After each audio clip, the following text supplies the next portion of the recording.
അതുപോലെ കുതിരയെ വെച്ച് ഷൂട്ട് ചെയ്യാന്ന് പറയുന്നത് അത്ര എളുപ്പമുള്ള കാര്യമല്ല. അവിടെ നിന്ന് ഇവിടം വരെ കുതിര ഓടണം എന്ന് പറഞ്ഞ ആക്ഷൻ എന്ന് പറഞ്ഞാൽ കുതിരയൊന്നും ഓടുകയൊന്നുമില്ല. അങ്ങനെ യുദ്ധമൊക്കെ ഷൂട്ട് ചെയ്ത് നിങ്ങളൊന്ന് ആലോചിച്ച് നോക്കി.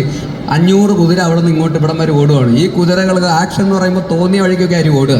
ഈ കുതിരകൾ എല്ലാവരെയും കൺട്രോൾ ചെയ്ത് 500 കുതിരകൾ ഇങ്ങനെ ഓടിക്കുക എന്ന് പറയുന്നത് അത്ര എളുപ്പമുള്ള കാര്യമല്ല.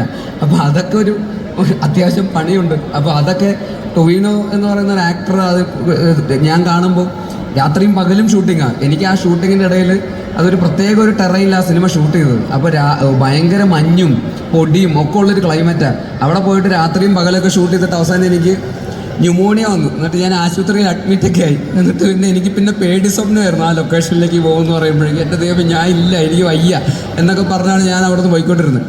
അപ്പോൾ ആ ലൊക്കേഷനിൽ നിന്നിട്ട് ഈ പറയുന്ന രാത്രിയും പകലും ആ തണുപ്പത്തും ഈ പറയുന്ന പൊടിയും വെയിലും പല കാലാവസ്ഥ ഫ്ലക്ച്വേറ്റ് ചെയ്തിരിക്കുന്ന സിറ്റുവേഷനിൽ ഫൈറ്റ് ചെയ്ത് പലതരത്തിലുള്ള ആക്ഷൻ സീക്വൻസുകൾ ചെയ്ത് ഇതെല്ലാം കഴിഞ്ഞിട്ട് അതിരാവിലെ കുതിര സവാരി ഈ പറയുന്ന കുതിര ഹോഴ്സ് റൈഡിങ് പഠിക്കാൻ വേണ്ടി പോകും. രാവിലെ 6 മണിയാകുമ്പോൾ എണീറ്റ് കുതിരപ്പുറത്ത് പോകുന്ന കാണാം. ഷൂട്ടൊക്കെ കഴിഞ്ഞ് വരുമ്പോൾ അല്ലെങ്കിൽ കുതിരേൻ്റെ പുറത്തായിരിക്കും. ഇതും കഴിഞ്ഞിട്ട് പിന്നെ വന്ന് കുറച്ച് നേരം കിടന്നുറങ്ങിയിട്ട് പിന്നെ വീണ്ടും ലൊക്കേഷനിലൊന്ന് വീണ്ടും ഫൈറ്റ്. അപ്പോൾ ഇത് കുറച്ചധികം പണിയെടുത്തിട്ടുണ്ട് ഈ സിനിമയ്ക്ക് വേണ്ടിയിട്ട്. ഞാൻ ചുമ്മാ ഇരുന്ന് പറയുകയല്ല. ഈ സിനിമ നിങ്ങൾ കാണാൻ വേണ്ടി ഞാൻ പറയുന്നതല്ല, നിങ്ങൾ എന്തായാലും കാണണം. പക്ഷേ ഞാൻ ഇതിൻ്റെ പിന്നിലുള്ളൊരു പ്രോസസ്സ്, ഇത്രയും ഹെക്റ്റിക്കായിട്ടുള്ളൊരു പ്രോസസ്സ് സിനിമയ്ക്ക് പിന്നിലുണ്ട് എന്നുള്ള റിയാലിറ്റി ഞാൻ നിങ്ങളുടെ അടുത്ത് ഷെയർ ചെയ്യുന്നതാണ്. അപ്പോൾ അത്രയും പണിയെടുത്തിട്ടാണ് ആക്ടർ എന്നുള്ള രീതിയിലും ഫിസിക്കലിയും അല്ലാതെയും ഒരു ക്യാരക്ടറിനൊക്കെ വേണ്ടിയിട്ട് ഒരുപാട് എഫേർട്ട് എടുത്തിട്ട് ഒരു കരിയറിൻ്റെ ഒരു വർഷം 1.5 വർഷത്തോളം ആക്ടർ എന്നുള്ള രീതിയിൽ തന്നെ അതിനുവേണ്ടി ഡെഡിക്കേറ്റ് ചെയ്ത് ചെയ്തിട്ടുള്ള ഒരു സിനിമയാണ്. അപ്പോൾ അതുകൊണ്ട് ടൊവിനോ തോമസ് എന്ന ആക്ടറിന് വേണ്ടിയും ഈ സിനിമ നിങ്ങൾ എന്തായാലും കാണുക. അതിനും ഒരു വലിയ കയ്യടി നിങ്ങൾ പ്ലീസ്. ഈ സിനിമയിൽ അഭിനയിച്ച എല്ലാവരുടെയും പേരിൽ ഇതുപോലെ എടുത്ത് പറയണമെന്നുണ്ട്. പക്ഷേ സമയപരിമിതി കൊണ്ട് ഞാൻ തന്നെ ഇവിടെ നിന്ന് പറഞ്ഞു കഴിഞ്ഞാൽ പിന്നെ അവനൊന്നും പറയാനുണ്ടാവില്ല.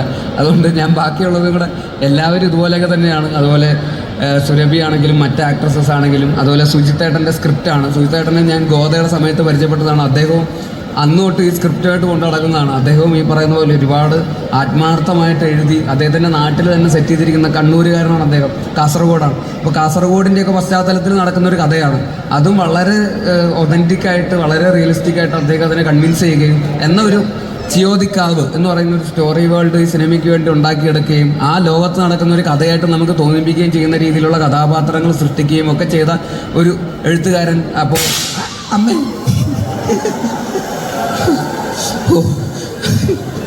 ആ ഫ്ലോഗ് പോയി. നീ പറഞ്ഞ് ചെയ്യിപ്പിച്ചാണോ ഇത്? സാധാരണ ഇങ്ങനത്തെ പരിപാടി നിൻ്റെ ഭാഗത്ത് ഉണ്ടാവാറ്. അപ്പോൾ എന്തായിരുന്നു നമ്മൾ പറഞ്ഞു? ചിയോദിക്കാവ്. അപ്പോൾ നന്നായിട്ട് എഴുതിയിട്ടുണ്ട്.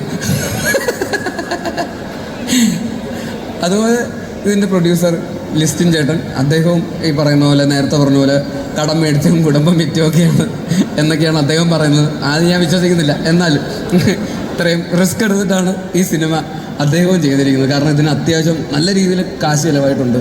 അപ്പോൾ അത് ഇത്രയും ലാംഗ്വേജസിലൊക്കെ ഇറക്കി ഇത്രയും ആൾക്കാരുടെ മുമ്പിലേക്ക് എത്തിച്ച് അത് ആ സിനിമ ഇവിടെ ഒന്നും നിൽക്കേണ്ട ഒരു സിനിമയല്ല, അത് കുറേ കൂടെ ലാർജർ ഓഡിയൻസിലേക്ക് ഇത് എത്തണം എന്നുള്ളൊരു വിഷൻ അദ്ദേഹത്തിൻ്റെ ഭാഗത്ത് നിന്നുണ്ടാവുകയും അങ്ങനെയാണ് ARM എന്നുള്ള പേരിലേക്ക് എത്തുന്നത് തന്നെ ആ ഒരു തോട്ട് പ്രോസസ്സിൻ്റെ ഭാഗമാണ്. അജയൻ്റെ 2ാം മോഷണം എന്ന് ഹിന്ദിയിലും തമിഴിലൊക്കെ പോയി കഴിഞ്ഞാൽ അവർക്ക് ചിലപ്പോൾ ചേട്ടാ ഒരു അജയൻ്റെ എന്ന് പറയാൻ ചിലപ്പോൾ ടിക്കറ്റ് എടുക്കാൻ നേരത്തെ ചിലപ്പോൾ ബുദ്ധിമുട്ടുമായിരിക്കും എന്നുള്ള ഒരു റിയലൈസേഷൻ കാരണമാണ് അദ്ദേഹം അതിന് ARM എന്നിട്ട് കഴിയുമ്പോൾ ഇപ്പോൾ തമിഴ്നാട്ടിൽ പോയാലും ഹിന്ദിയിൽ പോയാലും എല്ലാവർക്കും ARM എന്നൊക്കെ പറയാൻ എളുപ്പമാണല്ലോ.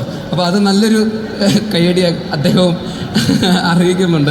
ആ റിസ്കിന് എല്ലാവരും പ്ലീസ് ലിസ്റ്റിൻ ചേട്ടൻ, അതുപോലെ എല്ലാ ടെക്നീഷ്യൻസും, ADs, ബാക്കി ക്രൂ, ഇവരുടെയൊക്കെ എഫേർട്ട് നേരിട്ട് കണ്ടിട്ടുണ്ട്. അതിൻ്റെ ഒരു ചെറിയ ഭാഗം എന്നുള്ളതിൽ എനിക്കിത് വളരെ ജെന്യുവനായിട്ട് പറയാൻ പറ്റും. അപ്പോൾ തീർച്ചയായിട്ടും ഈ സിനിമ ഓണത്തിന് തിയേറ്ററുകളിലെത്തുമ്പോൾ നിങ്ങളുടെ എല്ലാവരുടെയും സപ്പോർട്ട് ഉണ്ടാവണം. മലയാള സിനിമയ്ക്ക് നമുക്ക് എന്താ പറയുക അഭിമാനിക്കാവുന്ന, മലയാളികൾക്ക് അഭിമാനിക്കാവുന്ന ഒരു സിനിമയായിട്ട് അജയൻ്റെ 2ാം മോഷണം മാറട്ടെ എന്ന് ആത്മാർത്ഥമായി ആഗ്രഹിക്കുന്നു. ഒരിക്കൽ കൂടി നിങ്ങളുടെ എല്ലാവരുടെയും സപ്പോർട്ട് ആഗ്രഹിക്കുന്നു. ഇതിലുള്ള എല്ലാവർക്കും ആശംസകൾ അറിയിക്കുന്നു. Thank you so much.